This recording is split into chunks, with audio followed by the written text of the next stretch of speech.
Experience Interaction 17 começou com a palestra da Chelsea Mauldin.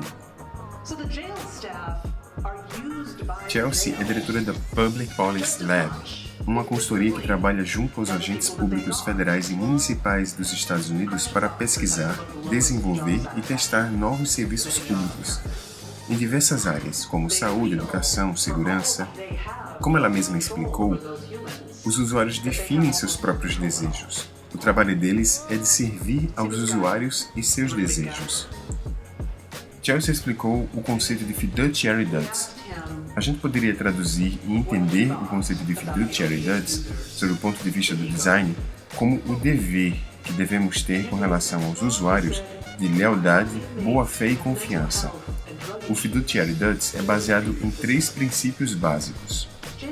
O dever de cuidado, que sob a ótica do design tem o sentido de preservar os valores éticos da própria atuação.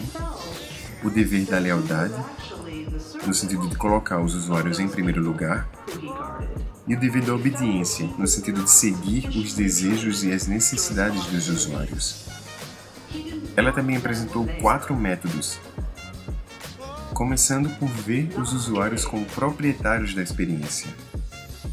Ela exemplificou esse ponto de vista por meio de pessoas que estão presas. São essas pessoas que sabem sobre a experiência de estar preso. No sentido oposto, precisamos ver os proprietários como usuários. Chelsea exemplificou esse conceito por meio de um motorista de ônibus escolar. A pessoa que conduz o ônibus também define a experiência de todos os demais passageiros. Ela também destacou que é preciso mapear todos os detalhes de uma interação. É preciso entender todos os requerimentos e a jornada dos nossos usuários. Chelsea também destacou que é preciso muito cuidado ao projetar. O design atua na forma como as pessoas se sentem, e ele pode impactar na saúde física ou mental das pessoas, segundo ela, criando ansiedade ou medo, por exemplo. O que eu vou guardar da palestra da Chelsea Mauldin, acima de tudo, será a mensagem sobre respeito, ética e empatia no design.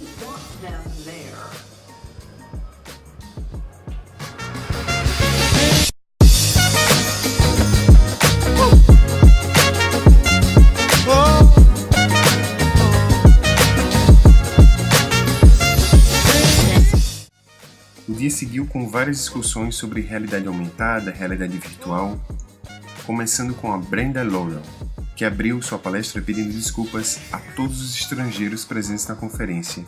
Isso porque dias antes, várias pessoas de países muçulmanos tinham sido impedidas de entrar nos Estados Unidos.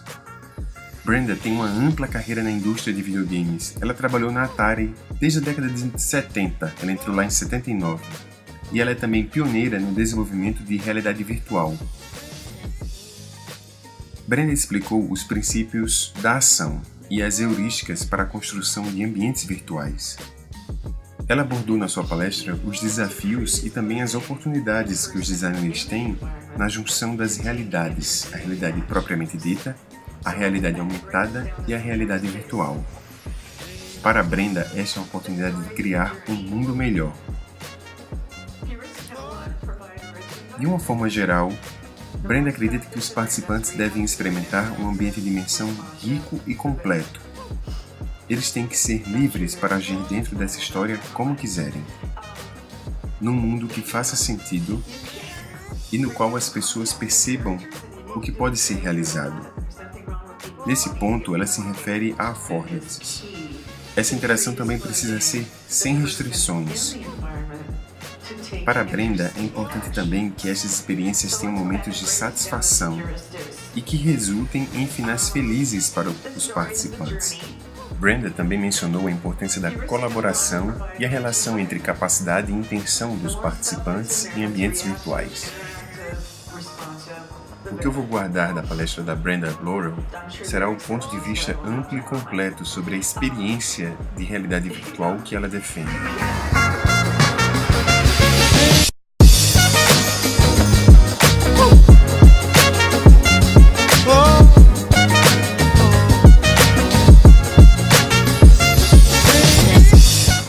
teve a palestra do Gary Hustwit, que é conhecido como diretor do documentário Vetica e Object Field, você deve ter visto. E ele tem uma empresa que une filme e realidade virtual. Então ele está fazendo documentários usando realidade virtual.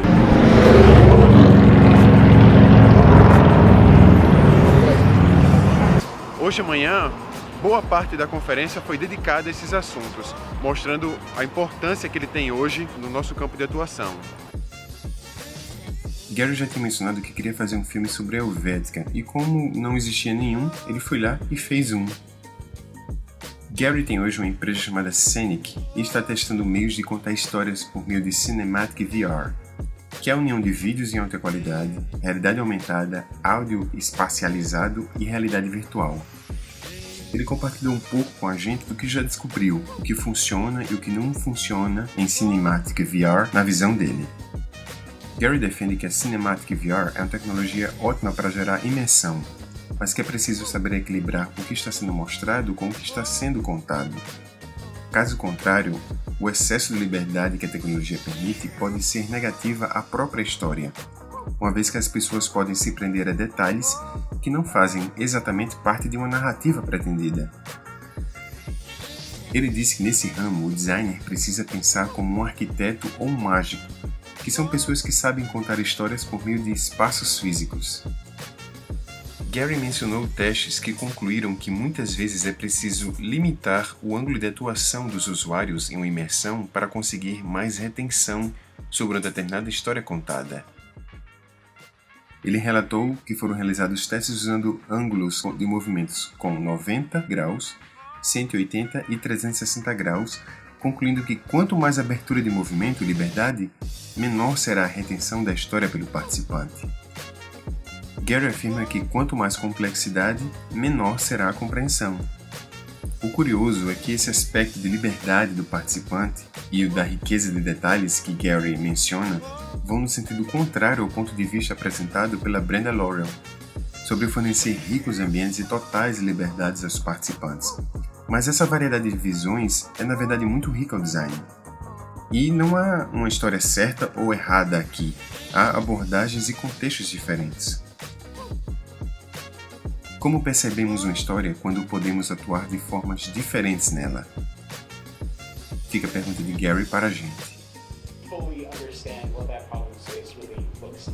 Neste dia, houve ainda uma quarta palestra que valeria a pena destacar, que foi a do Thomas Wenditt, que fez uma crítica ao design centrado no usuário. Vou falar mais sobre ela no Medium que eu fiz sobre este episódio. O link está logo abaixo na descrição do vídeo. E no próximo episódio, os momentos mais marcantes para mim do segundo dia da conferência Interaction 17. Até lá!